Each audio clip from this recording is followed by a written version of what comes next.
Return the dress, Mom texted. The same dress I bought with my first paycheck before my stepfather slammed me against the doorframe for refusing to call him Dad. I hadn't set foot in that house for 11 years. But when I showed up for Grandma's funeral, everything cracked open. The woman who birthed me couldn't even look me in the eye, yet she had the audacity to demand back the one thing that symbolized my freedom. Standing in that chapel, watching them erase me from the family narrative, I realized some debts can't be forgiven, only collected. My name is Sierra Lane, and at 32, I'd built a life my mother couldn't even imagine. Head of cybersecurity analysis at a tech firm in Denver, corner office with a view of the Rockies, and most importantly, completely independent from the people who once called themselves my family. The text came through during my morning security briefing. I'd assigned Mom a special ringtone years ago, a sharp, clinical beep that matched our relationship. I almost ignored it, but something made me look.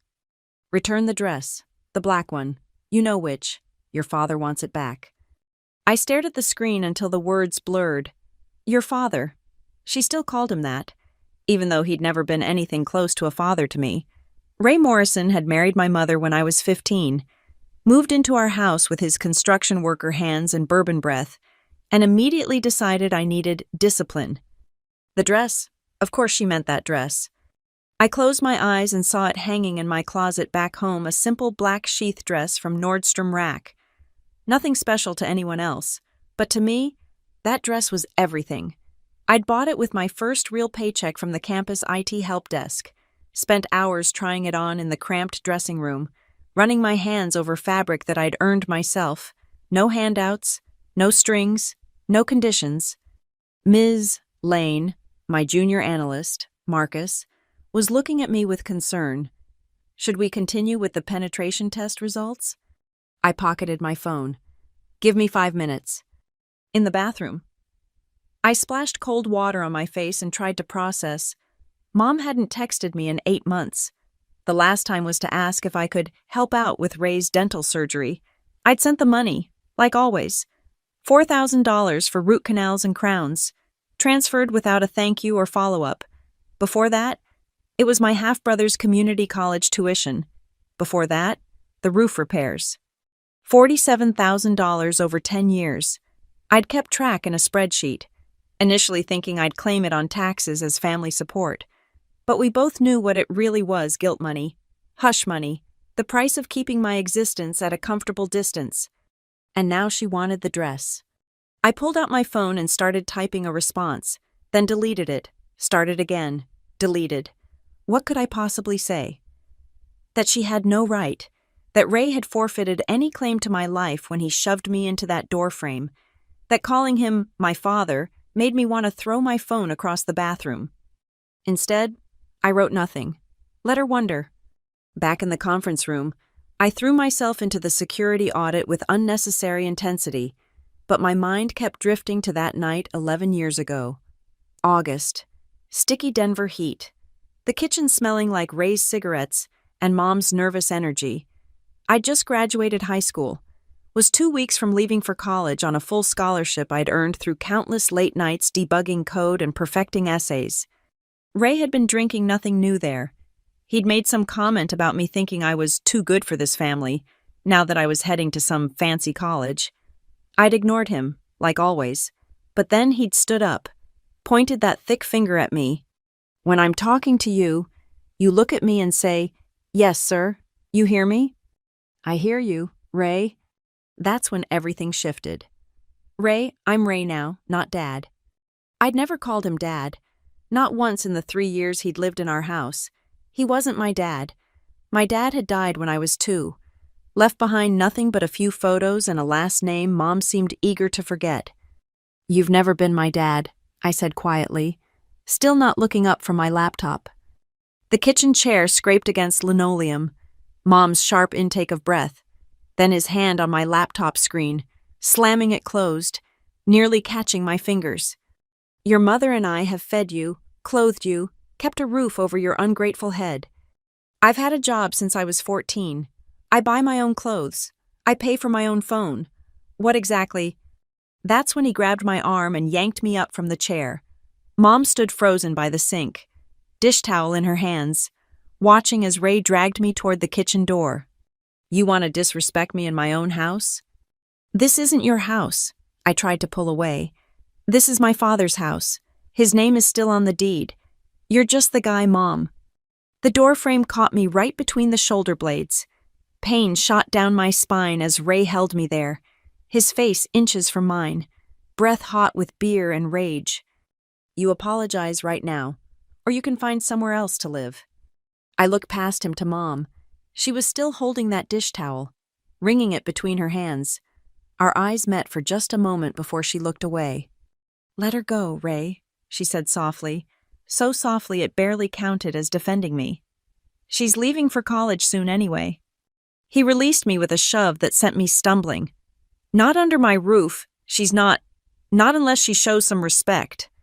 That night, I packed everything I could fit in my car: clothes, laptop, the few photos of my real father, and that black dress still in its Nordstrom bag, with the receipt tucked inside.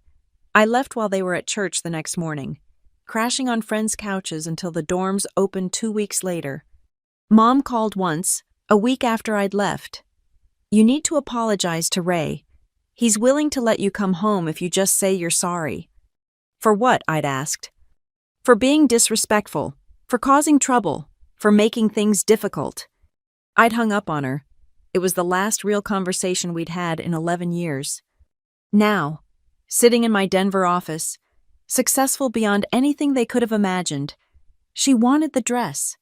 The audacity of it made my hands shake. My phone buzzed again.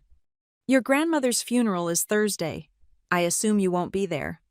I stared at the words until they swam. Grandma, the only person in that house who'd ever stood up for me, who'd slipped me 20s when Mom wasn't looking, who'd told me I was smart enough to be anything I wanted, who'd whispered, "You get out of here, baby," when she hugged me goodbye that last time. Dead.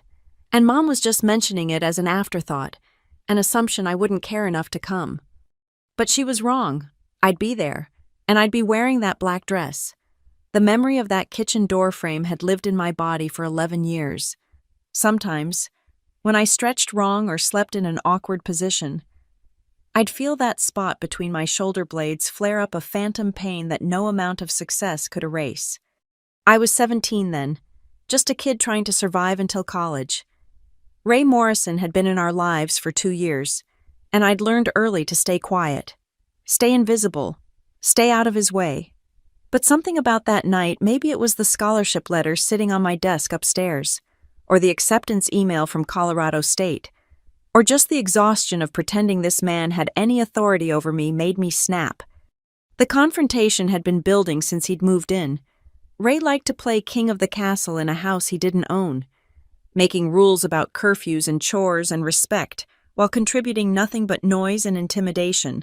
Mom had met him at her hospital job. He'd come in for a work injury, and somehow she'd seen husband material in a man who complained about his workers' comp payments and leered at the nurses.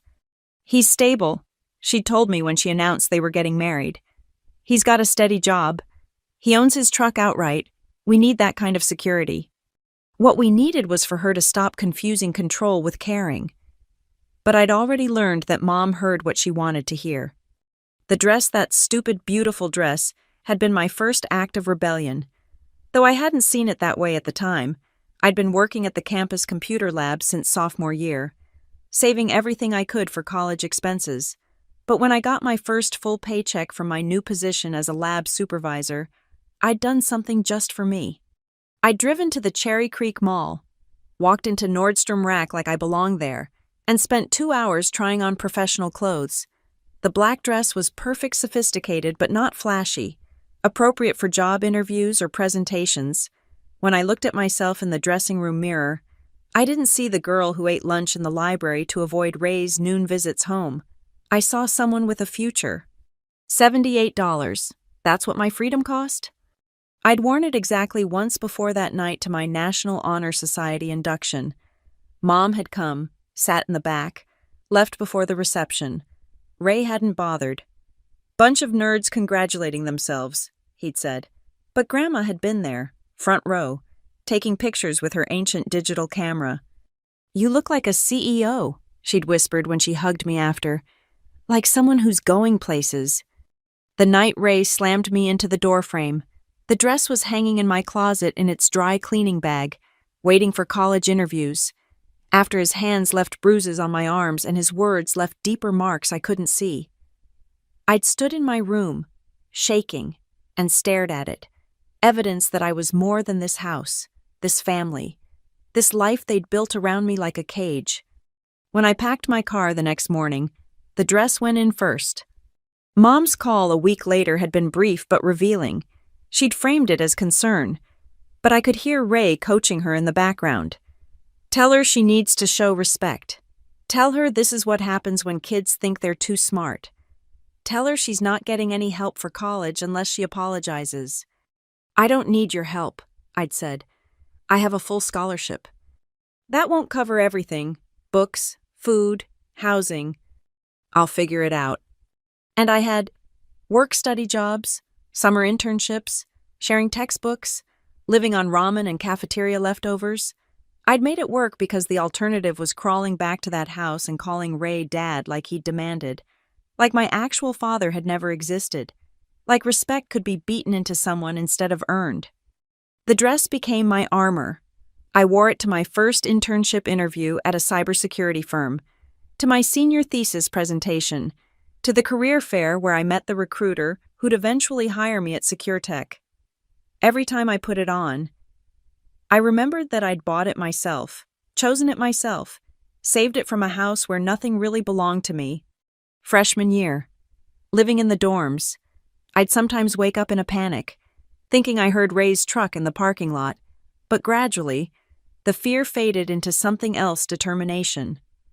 While my classmates were partying, I was in the computer lab, learning programming languages like they were escape routes. While they were pledging sororities, I was building a network of professors and mentors who saw my potential.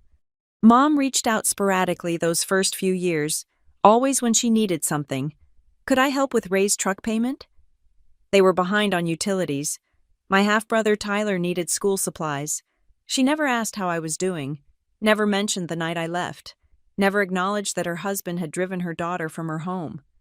I sent money when I could, hating myself for it but unable to fully cut the cord. Each transfer came with a sick feeling in my stomach, but also a twisted sense of power. I was the one with resources now. I was the one they needed. The dress went everywhere with me, from my cramped dorm room to my first shared apartment to my eventual one-bedroom in Capitol Hill. It survived 5 moves, 3 job changes, and countless dry cleaning cycles. Sometimes I'd catch sight of it in my closet and remember 17-year-old me, buying it with such hope, having no idea it would become the symbol of everything I'd overcome. Ray never apologized. Of course he didn't. Men like Ray don't apologize. They just wait for the world to bend to their will. Mom never apologized either, though her silence was its own kind of statement. She'd chosen her side that night in the kitchen, and we'd all been living with the consequences ever since. But Grandma had called me the morning after I left. I was sitting in my friend Sarah's kitchen, trying not to cry into my coffee, when my phone rang. "You did the right thing," she'd said without preamble. "Don't you dare go back there. You're stronger than all of them put together." "I don't feel strong," I'd admitted. "Strength isn't about feeling it, baby. It's about doing what needs to be done even when you're scared, and you're doing it." She'd sent me cards every month that first year of college. Little notes of encouragement tucked inside with $20 bills I tried to refuse and couldn't. She was the only family member at my graduation, driving herself 6 hours even though Mom had forbidden her from encouraging Sierra's selfishness. Now she was gone, and Mom was texting me about a dress like it was just another transaction, like 11 years of absence could be reduced to a demand for property that was never theirs to begin with. I looked at the photo on my desk, Grandma and me at graduation, both of us beaming, me in my cap and gown and yes, that black dress underneath. She'd insisted on taking me to dinner after, to a fancy restaurant where she'd ordered champagne even though she didn't drink.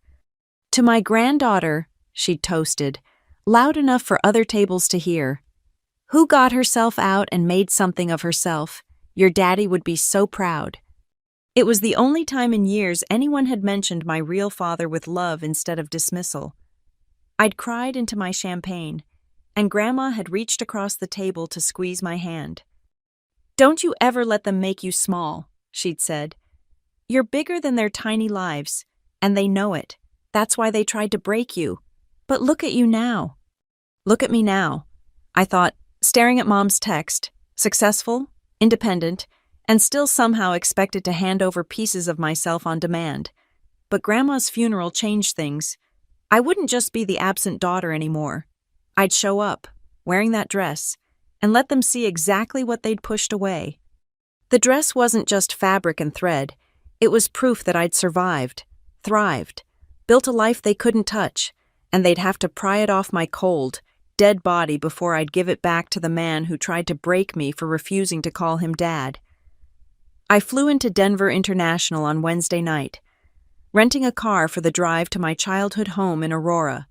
The black dress hung in a garment bag in the back seat, pressed and perfect. I'd considered wearing something else, anything else, but Grandma deserved to see me in the outfit that represented everything she'd believed I could become.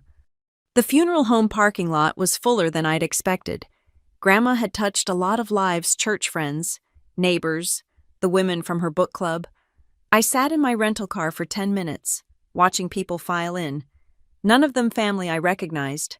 Finally, I smoothed down the dress, touched up my lipstick, and walked through the doors. The smell hit me first, that funeral home cocktail of flowers and formaldehyde that made my stomach turn. The second thing I noticed was the display board covered in photos. Grandma through the decades, smiling, laughing, living. I searched for any of the two of us together and found none. "Can I help you?" A funeral director appeared at my elbow, professionally somber. "I'm here for Helen Morrison's service. I'm her granddaughter." His eyes flicked to his clipboard. "Oh, I don't see you on the family list. Are you—" "Sierra Lane." I kept my voice steady. "Helen Morrison was my grandmother." "I see. Well, the family is gathering in the Rosewood Room, just down the hall to your left." The Rosewood Room was small, intimate. Mom sat in the front row between Ray and Tyler. My half-brother, who I'd last seen when he was 12, he was 23 now, broad-shouldered like his father, wearing an ill-fitting suit. None of them looked up when I entered. I took a seat in the back row. Other family members filtered in: Ray's sister and her kids. Some distant cousins from Mom's side I barely remembered. They all glanced at me with varying degrees of recognition and discomfort before looking away. The service was starting in 15 minutes. I watched Mom accept condolences, watched her dab at her eyes with tissues, watched her lean into Ray's shoulder for support. The grieving daughter, supported by her loving husband. It was a performance worthy of an award. "Sierra." A soft voice made me turn. Aunt Patricia, Mom's younger sister, stood in the aisle. She'd moved to California years ago, smart enough to put distance between herself and the family dysfunction. "Hi, Aunt Pat." She sat beside me, studying my face. "You look good, honey, successful." "Thanks, I'm doing well. I heard Grandma used to brag about you, said you were some kind of computer genius, making good money out in Denver. She talked about me." Patricia's laugh was bitter. "Only when your mom wasn't around. You know how that goes." I did know. The family dynamics hadn't changed, just calcified into harder patterns. "The dress looks nice," Patricia added quietly. "I remember when Grandma told me about it, how proud you looked wearing it at some school thing." So Grandma had shared that moment, kept it alive in the family memory even if Mom tried to erase me. The knowledge made my throat tight. The funeral director appeared at the front of the room. "If everyone could take their seats, we'll begin momentarily." Patricia squeezed my hand before moving to sit with other relatives. I stayed in the back, invisible, forgotten, exactly where they'd placed me. The service began with a pastor I didn't recognize talking about Helen Morrison as if he'd known her intimately. He spoke of her devotion to family, her love for her daughter and son-in-law, her joy in her grandson. Singular. One grandson. Tyler. I existed in the erasure, in the space between words. in the careful editing of a life to fit the narrative they'd all agreed upon. When the pastor called for family members to share memories, Mom stood first. "My mother was my best friend," she began, voice trembling. "She supported me through everything, especially when I remarried and blended our family. She loved Ray like a son and Tyler like her only grandchild." The words hit like physical blows. I watched Mom's performance, watched her revise history in real time, in her version. There was no eldest daughter driven from home, no granddaughter who'd made Grandma proud, no fracture in the perfect family portrait. Ray spoke next, calling Grandma Mom, with an easy familiarity that made my skin crawl. He talked about how she'd welcomed him into the family, how grateful he was for her acceptance. Tyler mumbled through a short speech about Grandma attending his baseball games. "Are there any other family members who'd like to speak?" the pastor asked. I stood. The room shifted, a collective intake of breath as heads turned. Mom's face went white, then red. Ray's jaw clenched, but I was already walking to the front, my heels clicking on the funeral home carpet. "My name is Sierra Lane," I said into the microphone. "Helen Morrison was my grandmother." Silence, heavy, expectant silence. Grandma taught me that strength isn't about never falling down. It's about getting up every time, even when the people who should protect you are the ones who knocked you down. I looked directly at Mom. She taught me that blood doesn't always mean family, and that sometimes the bravest thing you can do is leave. Mom's hands were shaking. Ray had half risen from his seat. "When I graduated from college, Grandma drove 6 hours to be there. When I got my first promotion, she was the first person I called. When I bought my condo, she sent me a housewarming card with a $100 bill and a note that said, 'For something beautiful, from someone who always knew you were.'" My voice cracked, but I pushed through. "The last time I saw her, she told me she was proud of me, not for my job or my degrees or my success. She was proud that I'd had the courage to save myself when no one else would." She said, I paused, meeting Ray's furious gaze. She said my father would have been proud too. My real father, the one whose name I carry. "That's enough." Ray was fully standing now. "No," I said calmly. "It's not. Grandma deserves to have her whole truth told, not just the convenient parts. She had 2 grandchildren. She loved us both, even if one of us was erased from the family story." I turned back to the room, to the stunned faces of distant relatives and family friends. Helen Morrison was the only person in this family who chose love over control, who chose truth over comfort, who chose to see me when everyone else chose to look away. She saved my life by telling me it was okay to leave, and I'll honor her memory by telling the truth she never got to say out loud.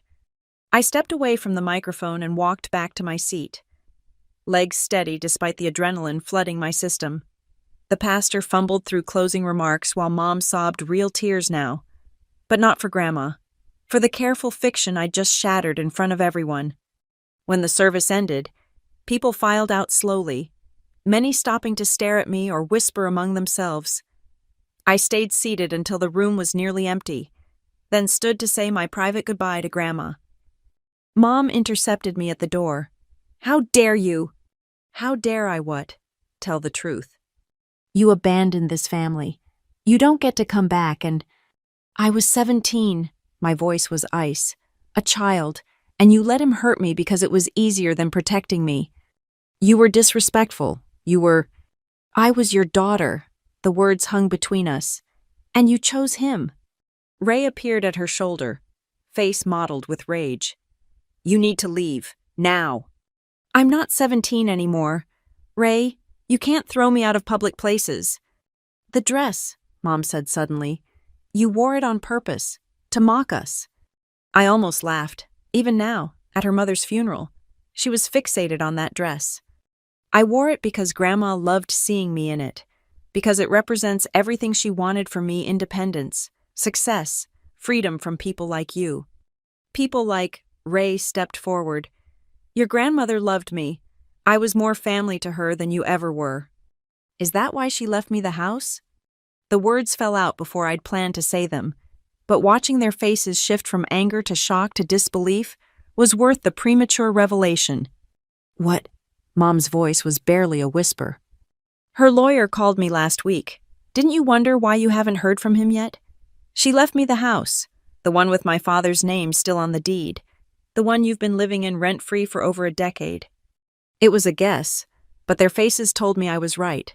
They hadn't heard from the lawyer yet. Grandma had made sure I'd know first. "You're lying," but Mom's voice wavered. "Ask the lawyer. I'm sure he'll be in touch soon." I moved past them toward the door.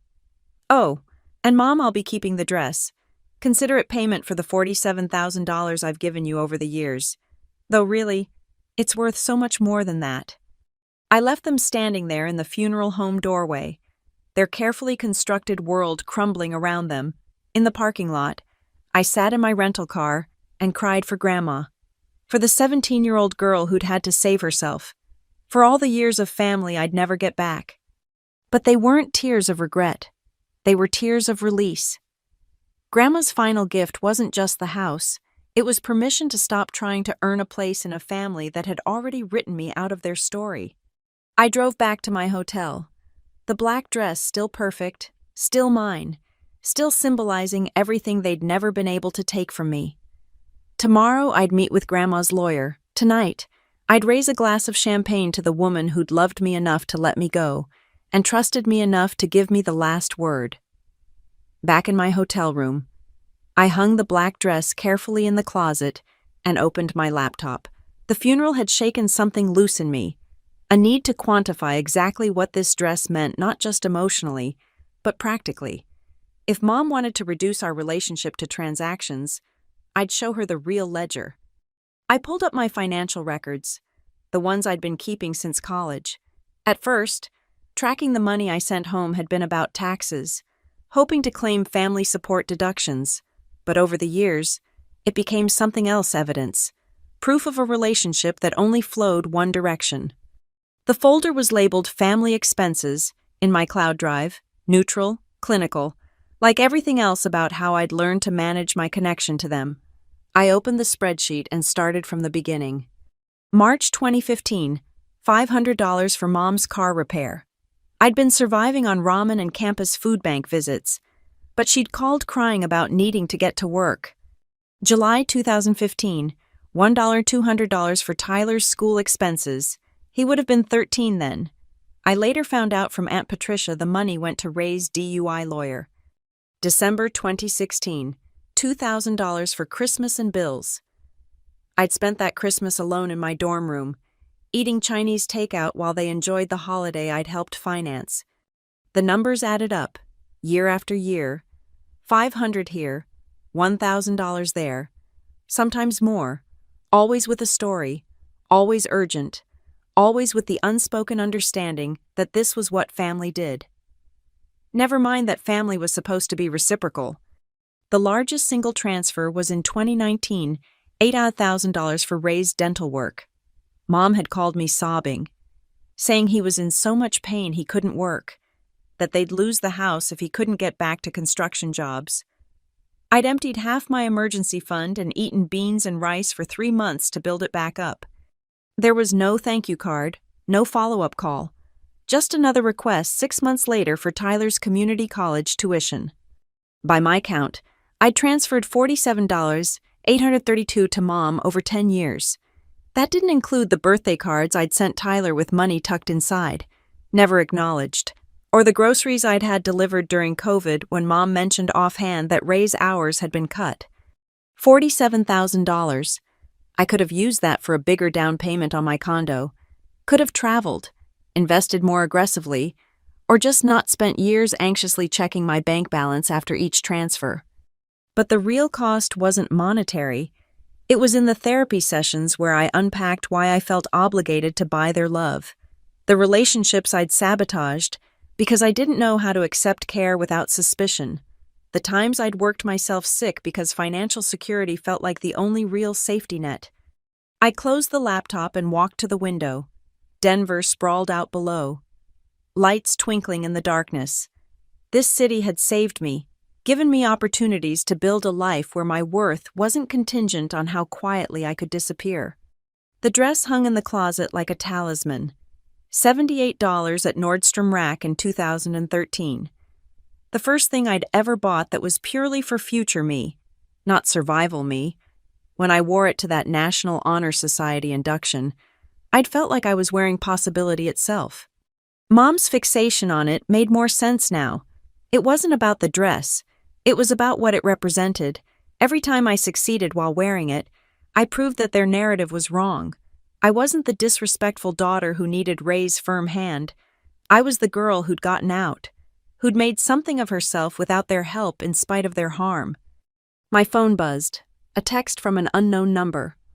"This is Tyler. Mom gave me your number. Can we talk?" I stared at the message. Tyler had been 12 when I left, caught in the crossfire of a war he didn't start. Part of me wanted to protect him from the truth. The other part remembered that protection without honesty was just another cage. I'm at the Hampton Inn downtown, room 412. 20 minutes later, there was a knock on my door. Tyler stood in the hallway, looking uncomfortable in his funeral suit. He was taller than Ray now, but carried himself with the same uncertain energy I remembered from his childhood, always trying to take up less space than his body required. "Thanks for seeing me," he said. I gestured him inside. He sat on the chair by the desk, hands clasped between his knees. "I'm sorry about Grandma," I offered. "Yeah, me too." He paused, seeming to gather courage. "I remember you. You know, Mom and Dad always said you chose to leave, that you thought you were too good for us.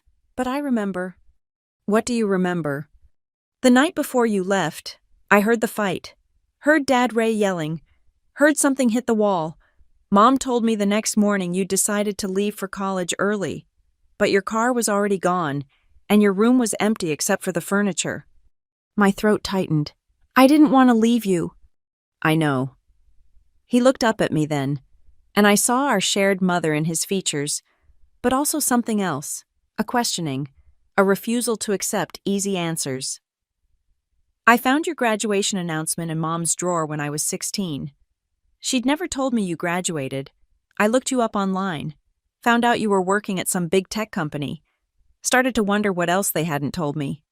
"Tyler, Grandma used to talk about you when they weren't around, said you were brilliant, that you'd made something of yourself. She showed me pictures once you in that black dress at some work thing. You looked happy, successful, nothing like the selfish brat Dad always described." The dress, even in secret, it had been telling my story. "I'm not here to turn you against them," I said carefully. "You don't have to. I'm 23. Sierra, I see how they are. I've been seeing it for years." He laughed bitterly. "You know Dad makes me call him sir. Still, even now, and Mom just watches, like she always has." "Why are you still there?" "Where else would I go?" "I barely finished community college. Work part-time at a warehouse.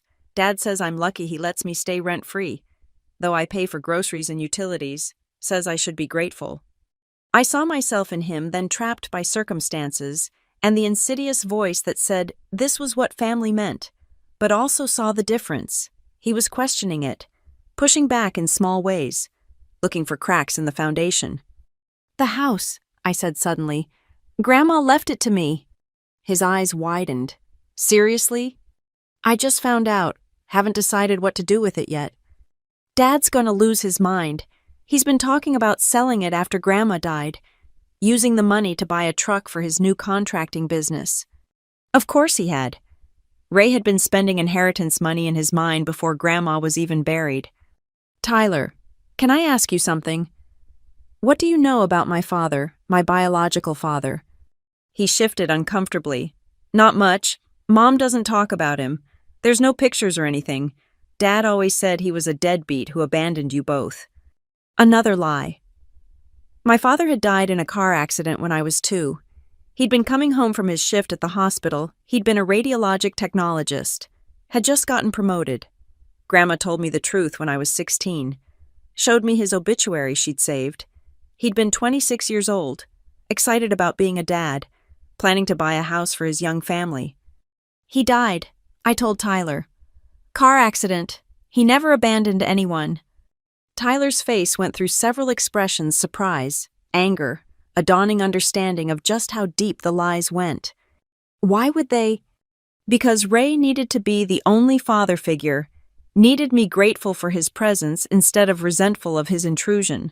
Hard to demand I call him Dad if I'm allowed to honor my actual father's memory. Shit. Tyler ran his hands through his hair. Sorry. This is a lot. I know. I'm not telling you this to hurt you, but you deserve the truth. You deserve to make informed decisions about your life. He was quiet for a long moment. Then, the dress. Mom's obsessed with it. Keeps saying you stole it, that it belongs to the family. But it's yours, isn't it? You bought it yourself. First paycheck from my campus job, $78 plus tax. I have the receipt somewhere. She made it sound like it was some designer thing worth thousands. I almost laughed. Mom had built up the dress in her mind until it became something else entirely, a symbol of my defiance, my independence, my refusal to play by their rules. In her version, I'd stolen something precious from the family. In reality, I'd just bought myself something nice with money I'd earned. It's from Nordstrom Rack. It's worth maybe $30 now, if that. But she's right that it's valuable, just not in the way she thinks. Tyler stood to leave, then paused at the door. Grandma left me something too, a letter. Haven't opened it yet, but I think maybe it's time I did. I think that's a good idea. Sierra, I'm glad you came back, even if it's just for this. It's good to know the whole story. After he left, I sat on the hotel bed, processing. Tyler was trapped in the same cycle, but he was aware of it. That had to count for something. Maybe Grandma had seen it too, left him his own keys to freedom. I pulled out my laptop again, opened a new document. If Mom wanted the dress back so badly, I'd give her an itemized bill for what she actually owed me. $47,000, plus interest, plus therapy costs, plus 11 years of missed birthdays and Christmases and celebrations they'd excluded me from. The dress was mine, bought with money I'd earned, representing a future I'd built myself. It had witnessed my evolution from scared teenager to successful professional. It had been my armor in job interviews, my confidence in presentations, my reminder that I was more than their small definitions. Tomorrow, I'd meet with the lawyer about the house, but tonight, I raised a glass of overpriced hotel wine to Grandma, to Tyler's awakening, to the 17-year-old girl who'd known instinctively that a simple black dress could mean everything. They could demand it back all they wanted, but like my dignity, my success, and my truth, it was never theirs to take. The lawyer's office was in an old Victorian house converted to professional suites, the kind of place that smelled like leather and old paper. Mr. Jameson had been Grandma's attorney for 20 years, and his assistant had sounded surprised when I'd called to confirm our appointment. She always spoke highly of you, he said after I'd settled into the client chair. He was younger than I'd expected, maybe early 50s, with kind eyes behind wire-rimmed glasses. Though I gather there's been some distance in the family. That's one way to put it. He pulled out a folder, thick with documents. Your grandmother was very specific in her instructions. She updated her will 6 months ago. Actually, said she wanted to make sure everything was ironclad. 6 months ago. That would have been right after Christmas, the Christmas I'd sent money but hadn't visited, citing work obligations that were really just excuses to avoid Ray. Yes, she came in right after the holidays, very determined, said she'd had a revelation about some things. He adjusted his glasses. She left you the house at 4847 Willow Street, free and clear. The deed was in both her name and your late father's. She never removed him. She said you'd understand why. I did understand. It was Grandma's way of keeping my father's presence in the family asset, of acknowledging the inheritance that should have flowed naturally from parent to child if he'd lived. There's more, Mr. Jameson continued. She also left you this. He pulled out an envelope, my name written across it in Grandma's shaky handwriting. And there's a safety deposit box at First National. Here's the key and authorization. I took the envelope and key with trembling hands. What about the rest of the family? Your mother receives her china set and jewelry box. Your half-brother Tyler gets $5,000 for educational purposes, and her car. Mr. Morrison, your stepfather, isn't mentioned in the will. He's going to contest this. He can try, but as I said, your grandmother was very specific. She had me draft language explicitly stating that the house was to go to you as the child of her deceased son, restoring the inheritance that would have naturally passed from him. It's legally bulletproof. I thought about Ray's plans to sell the house, fund his new business venture with money he'd already counted as his. The rage would be volcanic. There's one more thing, Mr. Jameson said. Your grandmother included a provision that if anyone contests the will, they forfeit their portion entirely. It's called a no-contest clause, fairly common in situations where family dynamics are complicated. Smart. I thought Grandma had known exactly how they'd react and planned accordingly. I left the office with the envelope unopened, the key heavy in my pocket. First National was 2 blocks away, and I walked slowly, trying to process it all. The house alone was worth at least $400,000 in the current market, a life-changing inheritance that Grandma had protected for me despite 11 years of absence. The bank manager led me to the safety deposit box room, giving me privacy once the box was retrieved. I sat at the small table, staring at the metal container that held whatever Grandma had thought important enough to lock away. Inside were documents: my father's death certificate, his college diploma, photos I'd never seen of him holding baby me. There was also a small velvet box containing his wedding ring and a folded letter dated just 6 months ago.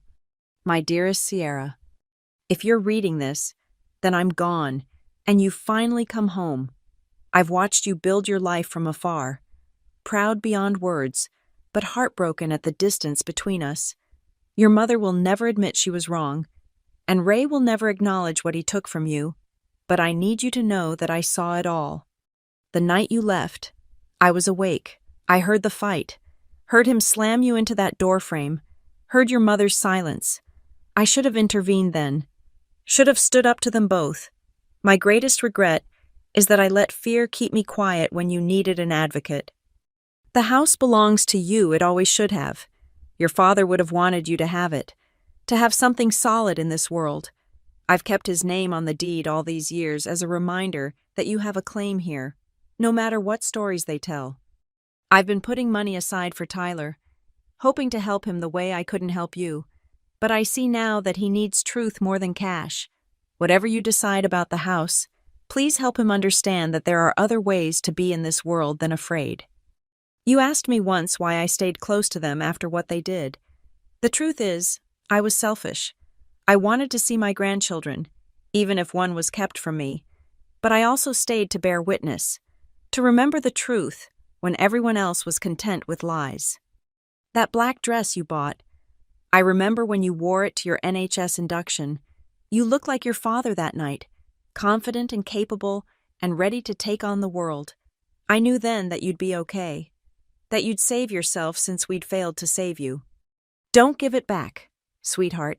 Don't give any of yourself back to people who never deserved you in the first place. All my love.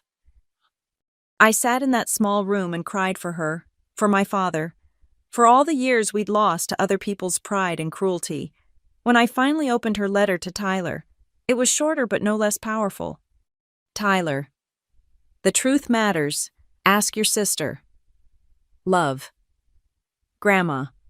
I gathered everything back into the box, keeping my father's ring and the photos, but leaving the rest for now. There was something else I needed to do. Back at the hotel, I opened my laptop and started writing.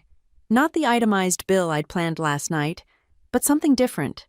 A blog post on my rarely used Medium account, titled "The $78 Dress: A Story About Family, Money, and What We Really Inherit." I wrote about buying the dress with my first paycheck, about wearing it as armor in a world that wanted me small, about sending $47,000 to a family that couldn't send love in return, about a grandmother who died protecting my inheritance from the people who should have protected me. I didn't use their names, changed enough details to maintain plausible deniability, but anyone who knew us would recognize the story. More importantly, Other people trapped in similar cycles might recognize themselves. The post went live at 4 p.m. By 6 p.m., my phone was exploding. Mom, take it down now. Ray, you ungrateful bitch. You'll be hearing from my lawyer. Tyler. Holy shit, Mom's losing it. But also, thank you. Aunt Patricia. About damn time someone told the truth. Unknown number. Is this Sierra? I went to school with you. Your story made me cry. I left home at 17 too. Thank you for sharing this. By 10 p.m., the post had been shared hundreds of times. Comments poured in from others who'd bought their own versions of my dress thrift store interview suits, graduation shoes, first cars that meant freedom, people who'd learned that family was about choice, not blood, and that sometimes the price of peace was everything you had to give. Mom called at midnight. I almost didn't answer, but something made me pick up. You've ruined everything, she said without preamble. I told the truth. Your version. You don't know what I've been through, what I've had to. I know you chose him over me. That's all that matters. I chose stability. I chose keeping the family together. You chose wrong. The silence stretched between us, years of unspoken things crowding the connection.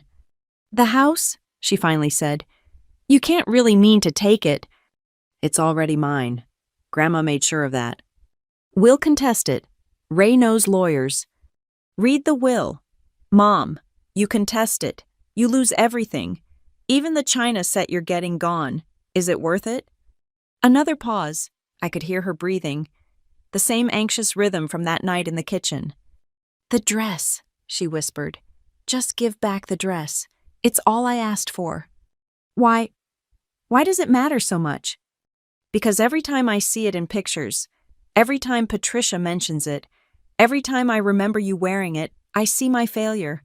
I see the daughter who got away, who made something of herself without us. Do you know how that feels? Yes, I said simply. I know exactly how it feels to be failed by your mother. She hung up.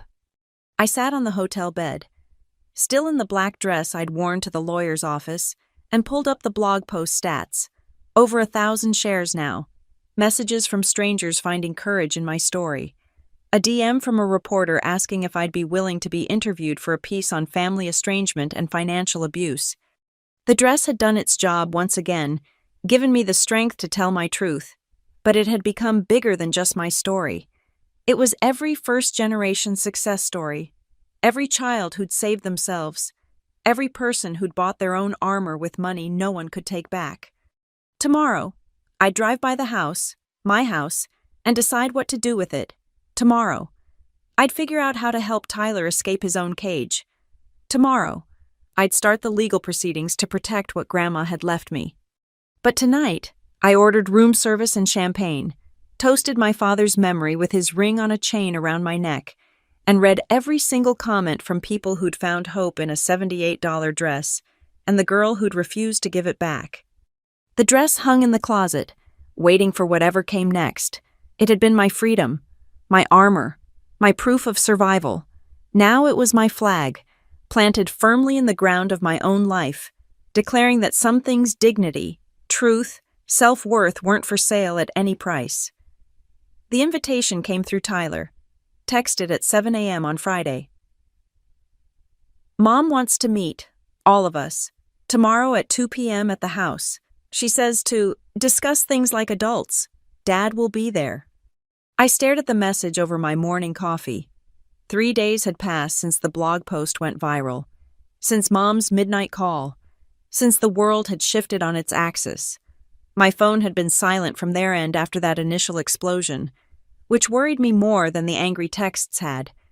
Tell her I'll be there, I typed back, then added, Are you okay?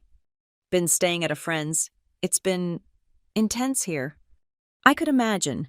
Ray's control depended on silence, on the family accepting his version of reality. My post had shattered that, exposed the dynamics to sunlight. Men like him didn't handle exposure well. Saturday arrived gray and drizzling, fitting weather for what felt like a final confrontation. I dressed carefully, black slacks, white silk blouse, And yes, the dress worn as a sophisticated jacket. If they wanted to discuss things like adults, I'd show them what an adult looked like. The house looked exactly the same, yellow siding faded to beige, front porch sagging slightly, Ray's truck dominating the driveway. But now it was mine, or would be, once the paperwork cleared. The knowledge sat strange in my chest, like wearing shoes a size too big. Tyler answered the door. He looked exhausted, stress written in the dark circles under his eyes. "They're in the living room," he said quietly. "Been arguing all morning about strategy." The living room hadn't changed either. Same brown couch, same photos on the mantel, none of me. I noticed. Same smell of cigarettes and Febreze.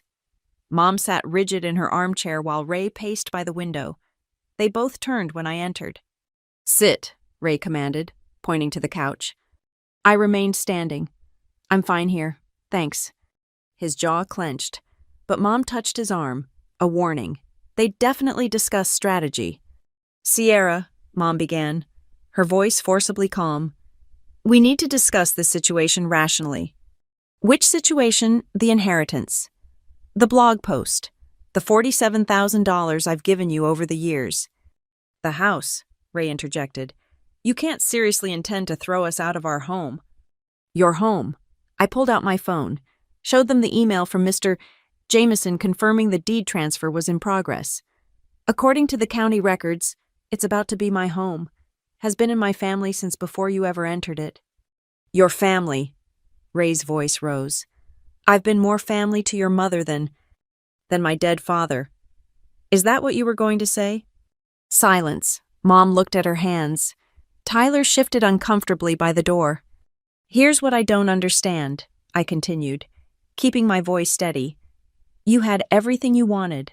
I was gone, out of your hair, living my life. I still sent money whenever you asked. I stayed away like you clearly preferred. So why the dress? Why demand the one thing that was purely mine?" Mom finally looked up. It was Ray's idea. "Donna." Ray's warning was sharp. But she kept going, words spilling out like water through a broken dam. "He saw that photo Patricia posted on Facebook. You at some tech conference, wearing the dress, standing at a podium. He said it wasn't right. You out there showing off while we struggled. Said you owed us for all those years of raising you." "I raised myself from 14 on," I said quietly. "Working after school, buying my own clothes, paying for my own phone. What exactly did I owe you for?" "We kept a roof over your head," Ray started. "My father's roof, in my grandmother's house, neither of which you paid for. I paid utilities, insurance, maintenance. While living rent-free for 15 years, do you want me to calculate fair market rent for that period? Because I guarantee you've come out ahead." Tyler made a small sound surprise or maybe admiration. Mom's face had gone pale. "This is what you've driven us to," she said, "talking about family like it's a business transaction. You texted me about a dress before telling me my grandmother died. You've been treating our relationship like a transaction for over a decade. Because you abandoned us." The words hung in the air. Finally, the real accusation. "I was 17, I said, a teenager, and he," I pointed at Ray, "assaulted me, slammed me into a doorframe because I wouldn't call him Dad, and you watched. You chose him over protecting your child. You were disrespectful." "I was a child." My voice cracked despite my control. "Your child. And you let him put his hands on me because it was easier than standing up to him." "That's not I never—" Mom was crying now, but they were tears of frustration, not remorse. "You don't understand what it was like. Single mother, working full-time, trying to keep everything together. Ray offered stability. Ray offered control dressed up as care. And you were so desperate for someone else to make decisions that you didn't notice when control became abuse." "Abuse." Ray stepped forward. "I never abused anyone. I provided discipline to a spoiled brat who—" "Stop." Tyler's voice cut through the room. We all turned to look at him. "Just stop. Sierra's right. We all know she's right. I've watched you bully Mom for years, control every dollar, every decision. And Mom, you let him. You let him drive Sierra away, and you've let him keep me trapped here. Tyler. Mom reached out to him, but he stepped back. I read Grandma's letter, he continued. She told me to ask Sierra for the truth. Well, I did. And you know what I learned? That my whole life has been built on lies. That I have a sister who succeeded despite you. Not because of you. That the man I've been forced to call Sir for 23 years is just a bully who found a vulnerable woman and her kids to control. Ray's face had gone purple. You ungrateful little... What are you going to do? Ray throw me out? Newsflash, the house isn't yours anymore. None of this is yours. You're just a parasite who's been living off my mother's fear and my grandmother's patience. The silence that followed was deafening. Mom sobbed quietly while Ray stood frozen, perhaps for the first time realizing that his kingdom was built on sand. Here's what's going to happen, I said, pulling out the documents I'd brought. I'm not going to evict you immediately. You'll have 90 days to find alternative housing. That's more than the law requires. But despite everything, I'm not cruel. 90 days, Mom gasped. Where will we go? That's for you to figure out. You're adults. As you wanted to discuss things like adults. Ray's got his contracting business. You've got your job at the hospital. Between the two of you, you should manage. And if we contest the will, Ray's voice was cold, then you get nothing. No 90 days, no china set for Mom, no car for Tyler, nothing. Your choice. I turned to Tyler. You're welcome to stay while you figure things out. The house is big enough, and your family, the kind that matters. Tyler nodded, tears in his eyes. Thanks. This isn't over, Ray said. You can't just... It is over. I pulled the black dress jacket tighter around me, armor for this final battle. It's been over since the night you put your hands on a teenager for refusing to feed your ego. You just didn't know it yet. I headed for the door, then turned back. Oh, and the dress. It's mine, bought with my money, worn to my achievements, symbolic of my freedom from people like you. You want it so badly because it represents everything you couldn't control, couldn't take credit for, couldn't diminish. Well, guess what? You can't have it. You can't have any piece of me anymore. Sierra, please, Mom called out. You're still my daughter. No, I said quietly. I'm the daughter you threw away. There's a difference. I left them there. Mom crying, Ray seething, Tyler standing straighter than I'd ever seen him. Outside, the rain had stopped, and weak sunlight was breaking through the clouds. Fitting, I thought. My phone buzzed as I got in my rental car. A text from Mr. Jameson. Deed transfer complete. Congratulations, homeowner. Another from Tyler. Thank you, for everything. Grandma was right, the truth does matter. And one from an unknown number. Ms. Lane, this is Rebecca Chen from the Seattle Times. We're doing a series on family estrangement and financial abuse. Would you be available for an interview? I sat in my car outside my childhood home, my house now, and considered the future. In 90 days, it would be empty of their presence but full of possibility. Maybe I'd sell it. Use the money to help Tyler get established somewhere healthy. Maybe I'd renovate it. Exercise the ghosts with fresh paint and new memories. Maybe I'd donate it to a program for young people escaping abusive homes. The dress jacket was warm around my shoulders, a reminder of how far I'd come. From a scared 17-year-old buying her first professional outfit to a successful woman refusing to apologize for her success. It had witnessed every step of my journey, and it would witness whatever came next. I pulled out of the driveway, leaving the past behind but carrying its lessons forward. Some things were worth fighting for: truth, dignity, the right to define yourself, and some things, like a $78 dress and the strength it represented, were never for sale. The meeting had been their idea, but the aftermath was mine to orchestrate. I checked back into the Hampton Inn for another week, knowing there was more to be done before I could return to Denver. The house transfer was complete, but the real work was just beginning. Tyler called that evening. Things exploded after you left. Ray packed a bag and went to his sister's place. Mom's been in her room crying. I'm thinking about looking for an apartment tomorrow. Wait on that, I said. Let's meet for breakfast. Just you and me. The next morning, over pancakes at a diner that hadn't changed since high school, I laid out my proposal to Tyler. Stay in the house for the full 90 days. Save every penny you would have spent on rent. I'll charge you nothing. Use that time to figure out what you actually want to do with your life, not what Ray told you was realistic. Tyler's eyes widened. I can't ask you to. You're not asking. I'm offering. Grandma wanted you to have a chance at something better. This is me making sure you get it.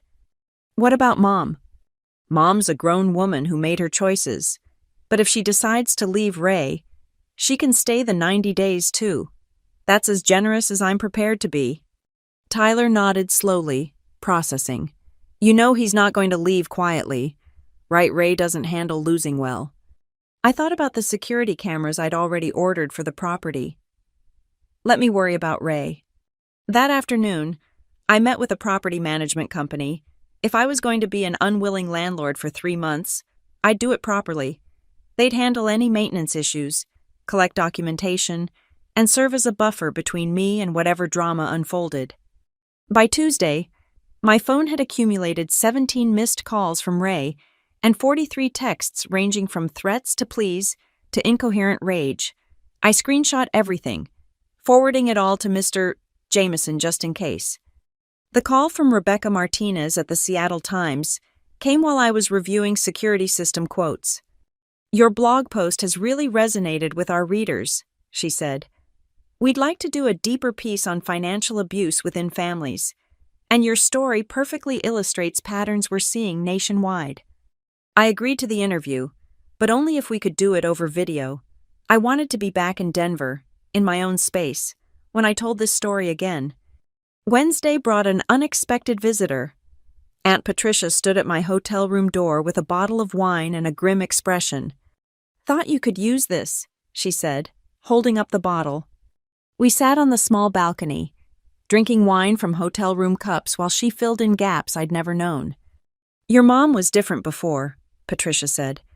When your dad was alive, she was confident, independent, had opinions, but after he died, it's like she forgot how to make decisions. Ray showed up right when she was most vulnerable.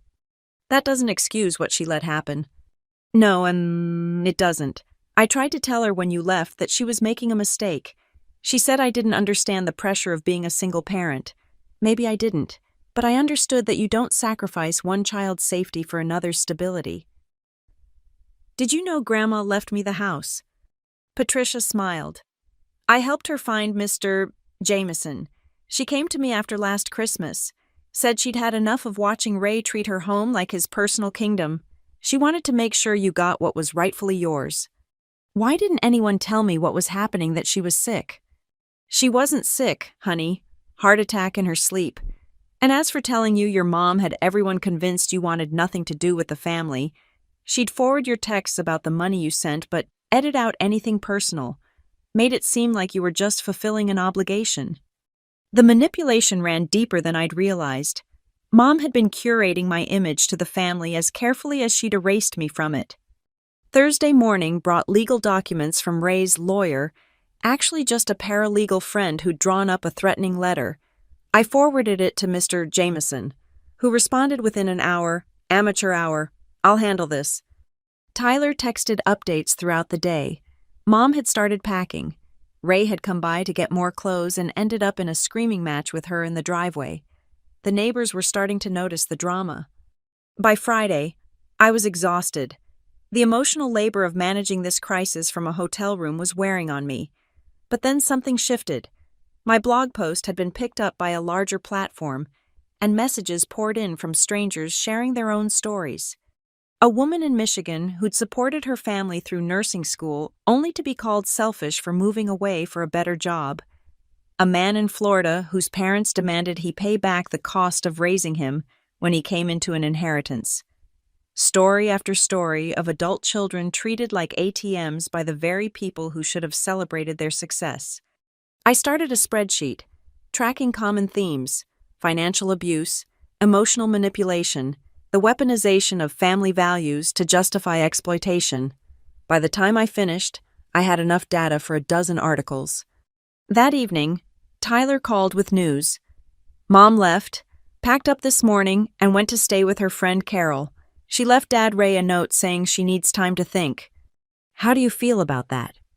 Honestly relieved. Maybe without him constantly in her ear, she'll remember who she used to be.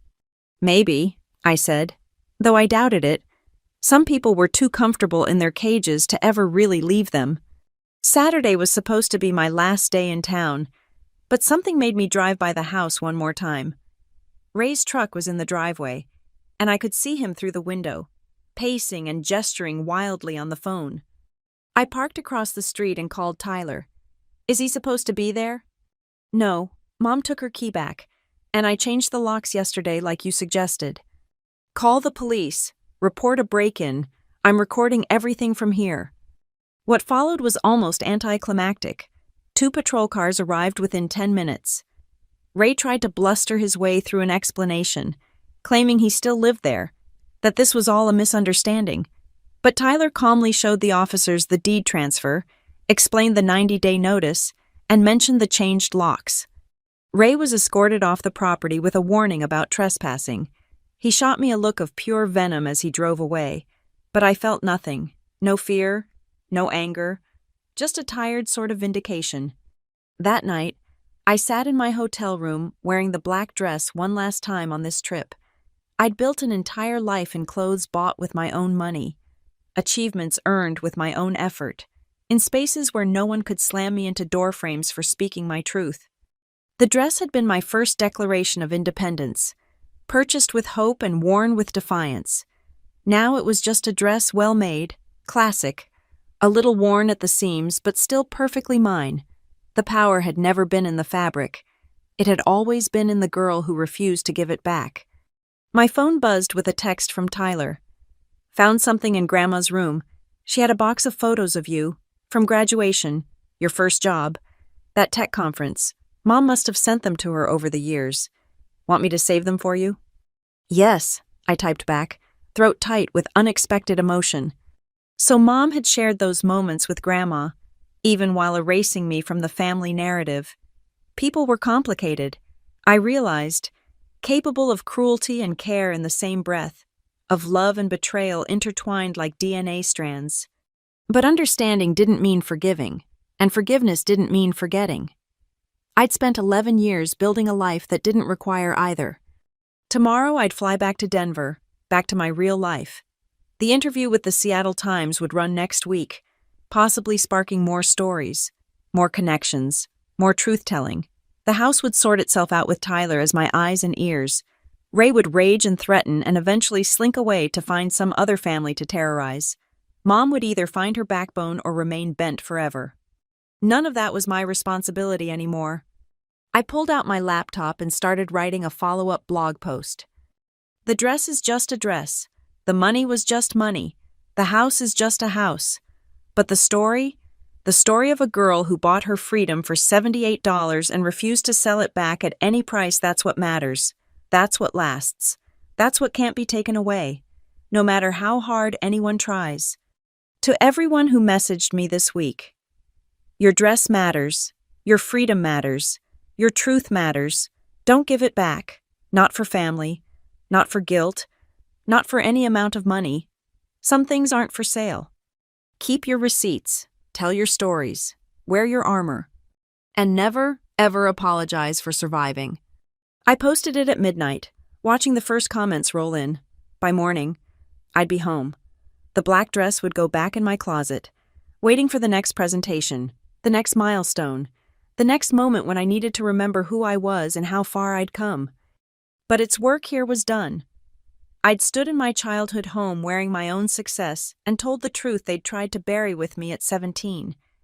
I'd refused to give back what was mine, not just the dress, but my dignity, my story, my right to exist without apology.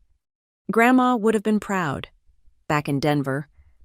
I tried to return to normal life, but the reverberations from that week in Aurora kept coming. My blog post had gone viral, really viral. Major news outlets were picking up the story, framing it as part of a larger conversation about family financial abuse and the hidden costs of toxic relationships. My work inbox was flooded with interview requests, and my personal email overflowed with stories from others who'd lived similar experiences. I spent evenings reading through them, seeing my own pain reflected in hundreds of variations. Then came the call that changed everything. Ms. Lane, this is Sandra Phillips from the Denver District Attorney's Office. We've received some concerning information about your family situation, particularly regarding an incident from 2013. My stomach dropped. What kind of information? A neighbor of your mother's, Mrs. Chen, came forward after reading your story in the Times. She has video footage from her security camera that she believes captured an assault. She says she's held on to it all these years, waiting for you to come forward. Mrs. Chen. I barely remembered her, an elderly woman who lived across the street, always tending her garden. She'd waved at me sometimes when I'd leave for school, but we'd never really talked. What exactly does the video show? I asked, though I already knew. It appears to show an adult male forcing a teenage girl against a doorframe. The audio is limited, but it's concerning. We'd like you to come in and review it. Help us determine if you'd like to pursue charges. Charges. Criminal charges against Ray. The possibility had never even occurred to me.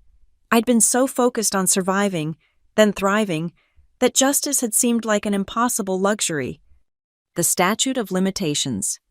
For assault on a minor in Colorado, we have 10 years. You're still within the window. Barely. I agreed to meet with them the following Monday, then sat in my living room trying to process this development. Somewhere out there, Mrs. Chen had kept evidence of the worst night of my life, waiting for me to be ready to use it. Tyler called an hour later, breathless. Sierra, you need to know Ray's been calling around, trying to get people to write character statements for some kind of legal thing, and Mom called me crying, begging me to ask you not to do whatever you're planning. I haven't decided anything yet, I said truthfully. But Tyler, there might be video evidence of that night, of what Ray did. Silence. Then good. I hope you bury him. The weekend passed in a blur of legal research and soul-searching.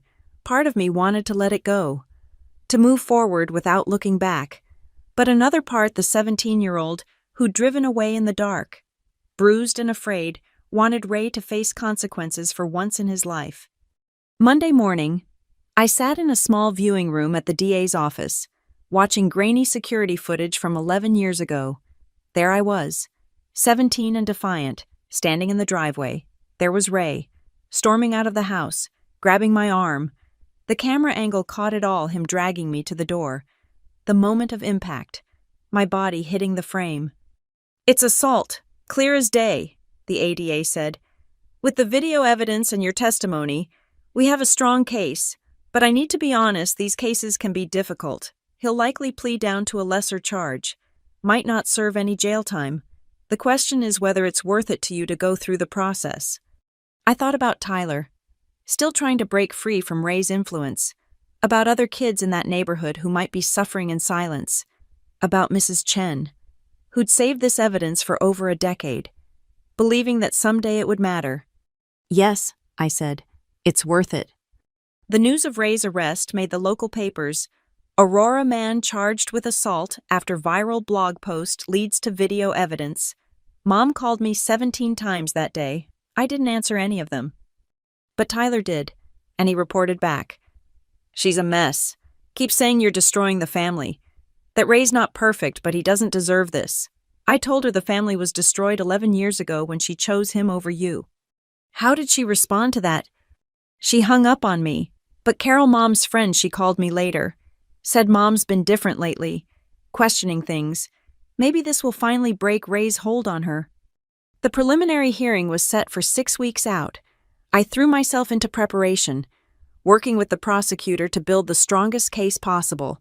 The video was damning, but they wanted more character witnesses, documentation of the pattern of control and abuse. That's when the unexpected allies started emerging. First was Tyler, who provided a detailed statement about years of Ray's controlling behavior, then Aunt Patricia, who documented her concerns in emails to friends over the years. Even some former neighbors came forward with stories of things they'd witnessed but hadn't known how to address. But the biggest surprise was the letter that arrived at my lawyer's office 3 weeks before the hearing. "I know I have no right to ask for your forgiveness," Mom had written in shaky handwriting. "But I need you to know that I see it now, all of it, what he was, what I let him do, what I let him take from us. I'm prepared to testify if it helps. I know it's too late to be the mother you needed then, but maybe I can at least tell the truth now." I stared at the letter for a long time, trying to feel something. Vindication, hope. But all I felt was tired. Some bridges, once burned, couldn't be rebuilt. They could only be acknowledged as ash. The hearing arrived on a Tuesday morning. I wore a charcoal suit professional, serious, adult, but underneath, I wore a black silk blouse that had been cut from the same bolt of fabric as the dress. A friend who worked in fashion had helped me track it down, a small piece of continuity with the girl who'd bought her first armor. Ray looked smaller in the courtroom, older.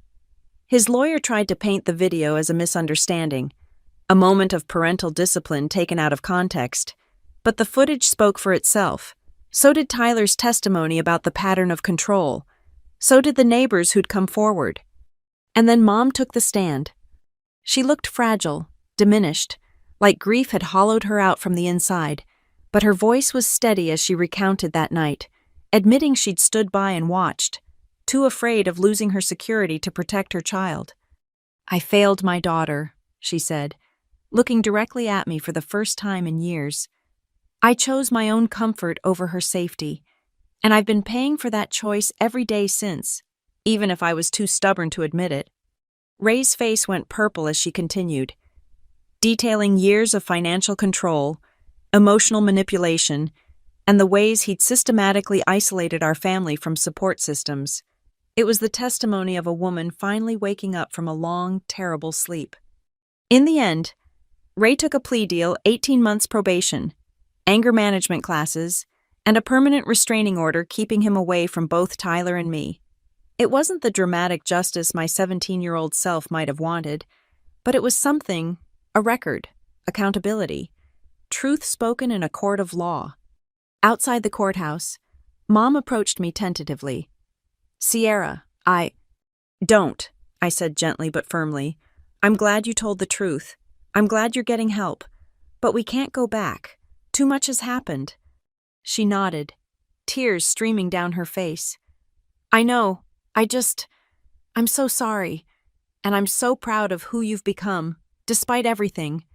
"Not despite," I corrected. I became who I am because I had to. Because you and Ray left me no other choice." Tyler was waiting by my rental car, a duffel bag at his feet. He was moving to Denver, starting fresh with a job at a tech startup I'd helped him connect with. The house would be sold. The proceeds split according to Grandma's will, giving him enough for a real start. "You ready?" I asked. "Yeah, just thank you for everything, for showing me there was another way to live." As we drove away from Aurora, I thought about circles closing and new ones beginning. The dress that started it all was retired now, hanging in my closet like a museum piece, but its work was done. It had carried me from scared teenager to successful adult, from silence to truth-telling, from victim to whatever I was now survivor seemed too small a word. The blog had become a book deal. The story had become a movement. The $47,000 had become evidence in a civil suit my lawyer was building. But most importantly, the 17-year-old girl who'd bought a dress with her first paycheck had become a woman who understood that some things were worth more than money, more than family peace, more than comfortable lies. She'd learned that sometimes the most expensive thing you could do was stay silent, and the most valuable thing you could own was your own truth. Worn like armor, black as night and twice as strong, the meeting request came through my assistant on a Thursday morning, 6 months after the hearing. "Your mother would like to schedule a time to meet. She says it's about the house sale and some items of your grandmother's." I stared at the message, surprised she'd gone through professional channels rather than trying to text or call directly. Maybe she was finally learning about boundaries. Schedule it for next Tuesday, 2 p.m., at the Marriott downtown, I told my assistant. Conference room B, and please arrange for security to be present. Tyler had warned me she'd been trying to reach out through him, but he'd held firm. He was thriving in Denver, sharing an apartment with 2 other young professionals, taking night classes in computer science. The sale of the house had given him breathing room to figure out who he was without Ray's shadow looming over every decision. Tuesday arrived crisp and bright. I dressed carefully, a navy suit this time, professional armor for a different kind of battle. In my briefcase, I carried the folder I'd been assembling for months' bank statements, transfer records, a printed copy of every text message asking for money over the past decade. Mom was already waiting when I arrived, and the sight of her stopped me short. She'd lost weight. Her hair was its natural gray, and she wore a simple cardigan instead of the overdone outfits Ray had always insisted on. She looked smaller, older, more real than I'd seen her in years. "Thank you for seeing me," she said quietly. I sat across from her, the conference table between us like a moat. "You said this was about Grandma's things." "Partly." She pulled out a manila envelope. "These are the items from her safety deposit box that belong to your father. I knew she'd want you to have them." I took the envelope but didn't open it. "And the other part?" She pulled out her checkbook, hands trembling slightly. "I've been going through our finances, my finances. Now, I found records of all the money you sent over the years, $47,832. "That's correct. I want to pay you back." I leaned back, studying her. "With what money and why now?" "The house sale, after Tyler's portion and the legal fees, left me with about $60,000. I've been staying with Carol, working extra shifts. I don't deserve to keep money that was taken from you under false pretenses." "It wasn't taken. I sent it willingly." "Did you—" Her eyes met mine, clearer than I'd seen them in years. "Or did I manipulate you with guilt and the illusion of family obligation while giving nothing in return?" The honesty was jarring.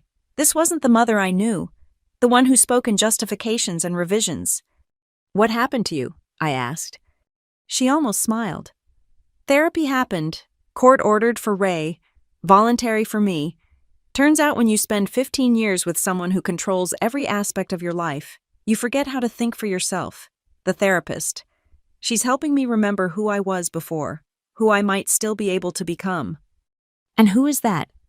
"I don't know yet, but I know who I don't want to be anymore. The woman who chose a man's comfort over her daughter's safety. The woman who erased her first husband's memory to accommodate her second husband's ego.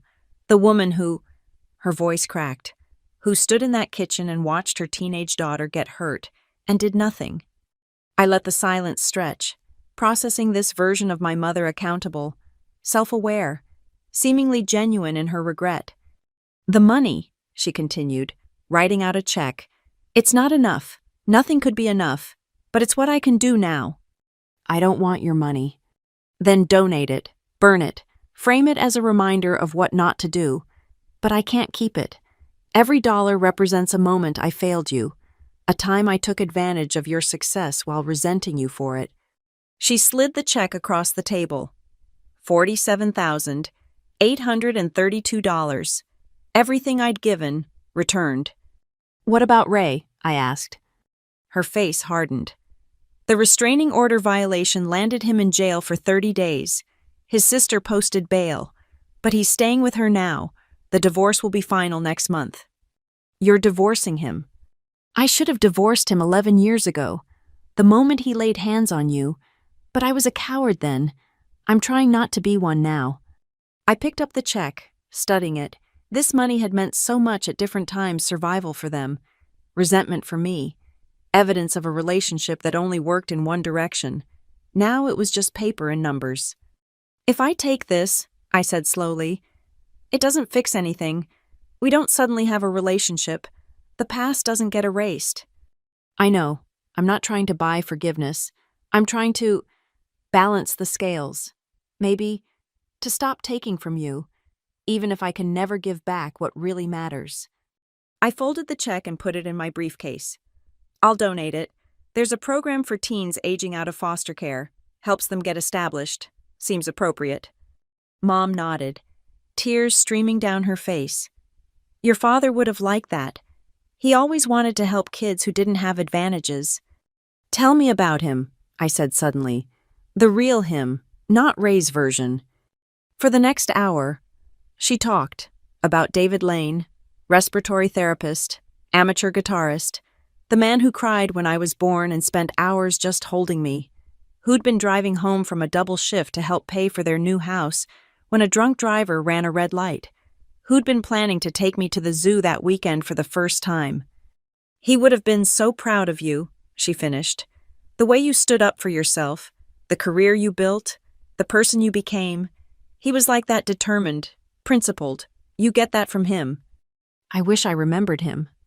You were so young, but sometimes, the way you'd set your jaw when you were concentrating, or how you'd hum while working Pure David, Ray hated those moments, I think because they reminded him that you were never really his to control. We sat in silence for a moment, sharing the grief of what should have been a father who lived, a mother who protected, a family that chose love over control. I should go, Mom said finally, gathering her purse. Thank you for seeing me, for listening. Mom, I called as she reached the door. She turned, hope flickering in her eyes. I'm glad you're getting help. I hope you find who you're supposed to be. Maybe, she said softly. I'll start with trying to be the mother you deserved, even if it's too late for us. Maybe I can learn to be better for someone else. Volunteer work, perhaps, with kids who need advocates. That sounds like a good start. She left, and I sat in the conference room alone, processing. The check in my briefcase felt heavier than its paperweight $47,000 worth of complicated history, converted into hope for kids who needed what I'd had to provide for myself. That evening, Tyler came over for dinner at my apartment. I told him about the meeting, showed him the check. She's really trying, he said, surprised.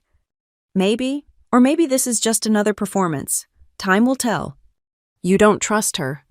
I don't trust anyone who's shown me who they are that clearly, but I can appreciate the effort, and I can hope she becomes someone better, even if it's not for my benefit.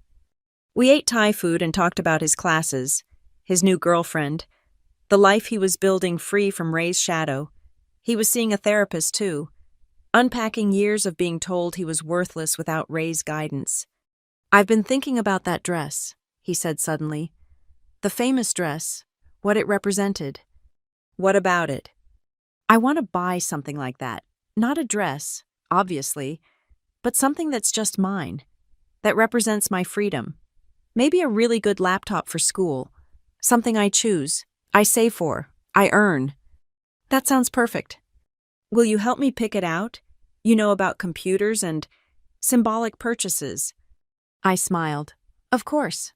After he left, I sat at my desk and wrote a letter to accompany the donation check. I told them about a 17-year-old girl who'd bought a dress with her first paycheck, who'd been forced to leave home for refusing to call a violent man dad, who'd built a life anyway.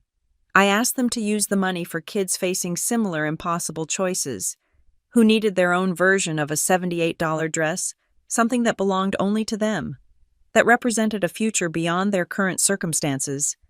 Then I opened the envelope Mom had given me. Inside were photos of my father I'd never seen, his hospital ID badge, a guitar pick, and a letter he'd written to me before I was born. My little one, you're not even here yet, but I already love you more than words can say. I promise to protect you, to support your dreams, to make sure you always know your worth. The world can be hard sometimes, but you'll never face it alone. Love, Dad. I cried then, for the protection I'd never received, the support I'd had to find elsewhere, the promises broken by a drunk driver on a random Tuesday night, but also for the strength I'd found anyway, the dreams I'd supported myself, the worth I'd learned to recognize without anyone's validation. The black dress hung in my closet, retired, but not forgotten. It had done its job. carrying me from victim to survivor to whatever I was, now someone who could sit across from her mother and accept a check for $47,000 without flinching, who could help her brother choose his own freedom symbol, who could donate blood money to help other kids escape. Tomorrow, there would be new challenges. The book was almost finished. The speaking engagements were picking up.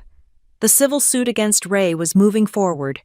But tonight, I held my father's letter and felt the weight of inherited strength, the kind that couldn't be taken away by door frames or demands, or the price of family peace. Some things weren't for sale. Some things couldn't be returned. And some things, like the truth, like dignity, like the right to your own story, were worth everything you had to pay to keep them. The civil suit concluded on a rainy Thursday in April, nearly a year after everything began. Ray had fought it initially, hiring lawyers he couldn't afford, making threats he couldn't follow through on.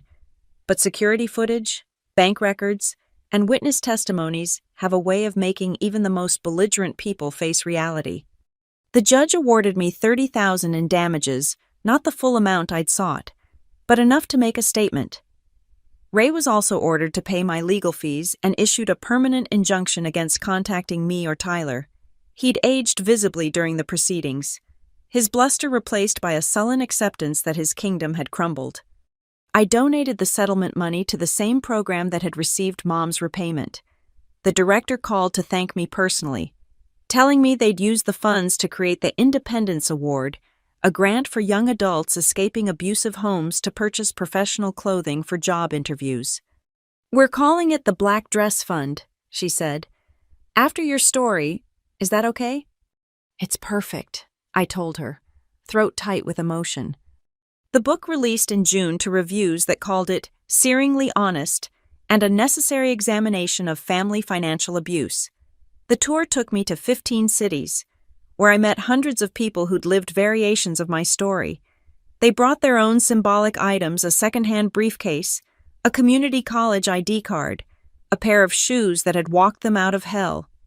Tyler came to my Denver launch, bringing his girlfriend and the laptop he'd bought himself top of the line, paid for with his own money from his new job as a junior developer. He was taking night classes in cybersecurity, following a path I'd helped illuminate, but walking it entirely on his own terms. "I've been accepted to the bachelor's program," he told me after the reading. "Full-time, starting in fall. I'm giving notice at the warehouse next week." "That's amazing. How are you feeling about it?" "Terrified, excited, free," he grinned. "I finally get why you held on to that dress.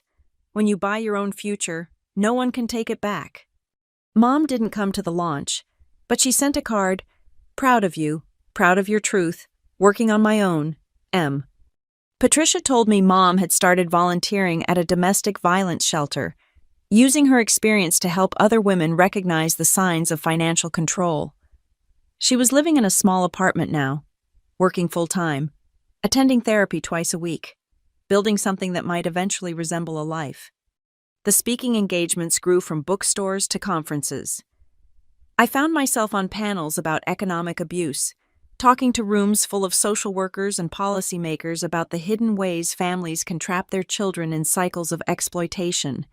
The dress always came with me, carefully folded in my suitcase, though I rarely wore it anymore. It had become more symbol than clothing, more talisman than armor. One evening, after a particularly intense panel at a women's leadership conference, a young woman approached me. She couldn't have been more than 20, clutching a worn backpack. "I'm leaving tomorrow," she whispered. "My family. It's like your story, but different. They control everything, take my paychecks, tell me I owe them for raising me. But I've been saving secretly. I bought interview clothes at Goodwill. I have a job lined up 2 states away." "You're brave," I told her. "I'm scared." "That's okay. Brave and scared aren't opposites. They're often the same thing." She hugged me then, fierce and quick, before disappearing into the crowd. I never learned her name, but I thought about her often. Another girl with her own version of a black dress, writing her own escape story. The final house closing was scheduled for October 1st. I flew back to Denver from a speaking engagement in Seattle. Tyler meeting me at the property for one last walkthrough. The rooms were empty now, echoing with possibilities rather than memories. "It looks bigger without their stuff," Tyler observed. "Everything does. Once you clear out what doesn't belong." We stood in the kitchen, by the doorframe that had changed everything. The wood was scuffed, ordinary, just a transition between rooms, not the monument to violence it had been in my nightmares for over a decade. "You okay?" Tyler asked. "Yeah, it's just a doorway." The new owners were a young family, expecting their second child. They had plans to renovate the kitchen, update the bathrooms, fill the space with new laughter. I liked thinking of children growing up here who would only know door frames as passages to somewhere better. That night, in my apartment overlooking the Denver skyline, I took the black dress from my closet one last time. It was showing its age, a pulled thread here, fading there. 11 years of symbolism had left their mark. I laid it on my bed, smoothing the fabric. Tomorrow, I'd take it to the Textile Preservation Department at the Denver Art Museum. They'd accepted it as part of their contemporary culture collection, an artifact of resilience in material form. School groups would see it, read the placard about economic abuse and family estrangement and the price of freedom. But tonight, it was still just my dress, the one I'd bought with hope and worn with defiance, the one Ray had demanded back, as if he could claim my independence by claiming my clothing, the one that had been worth so much more than $78. Though that had been everything I'd had to spend. My phone buzzed, a text from an unknown number, but the area code was familiar. "This is your mother. I wanted you to know I told my therapy group about the dress today, about why I wanted it back. It was never about the dress. It was about control, about trying to pull you back into a life where I had power. I see that now. I'm sorry it took me so long." I stared at the message for a long moment, then typed back, "Thank you for seeing it. That matters." 3 dots appeared, disappeared, appeared again. Finally, "I love you. I know that doesn't fix anything, but it's true." I didn't respond. Some truths came too late to change anything, even if they were real. But I didn't delete the message either. The book tour would resume next week. There were talks of a documentary, perhaps a podcast series exploring other stories like mine. The Black Dress Fund had helped 17 young people so far, each buying their own piece of independence. Tyler was thriving, Mom was trying, Ray was someone else's problem now. And me, I was standing in my own apartment, successful beyond 17-year-old Sierra's wildest dreams, surrounded by a life I'd built from scratch. The girl who'd bought a dress with her first paycheck had become a woman who understood that freedom wasn't something you purchased once it was something you chose every day, over and over, no matter the cost. Tomorrow, the dress would become history, but tonight, it was still mine. A reminder that some things' dignity, truth, the right to leave what harms you are never for sale, no matter who thinks they own you. I raised a glass of wine to the dress, to the girl who'd bought it, to everyone still saving for their own escape, to Mrs. Chen who'd kept the evidence, to Grandma who'd kept the faith, to Tyler who'd found his courage, even to Mom, who might yet find her way to someone worth being. The city lights sparkled beyond my windows, each one a story, a struggle, a hope. Somewhere out there, someone was planning their escape, someone was buying their first piece of freedom. Someone was learning that family isn't always blood, that love isn't always control, that staying isn't always strength. To all of them, I offered the only wisdom I had. Your dress is out there. Your freedom is possible. Your truth matters. Don't give it back. Not for anyone. Not for any price. Not ever. Thank you so much for listening to this story. I'd love to know where you're listening from. Please comment below and share your thoughts about Sierra's journey. If this story resonated with you, please subscribe to the channel and hit the like button. And if you want more people to hear this story, please hit the hype button to help it reach others who might need to hear that their freedom is worth fighting for. Your support means everything. Until next time, keep writing your own story.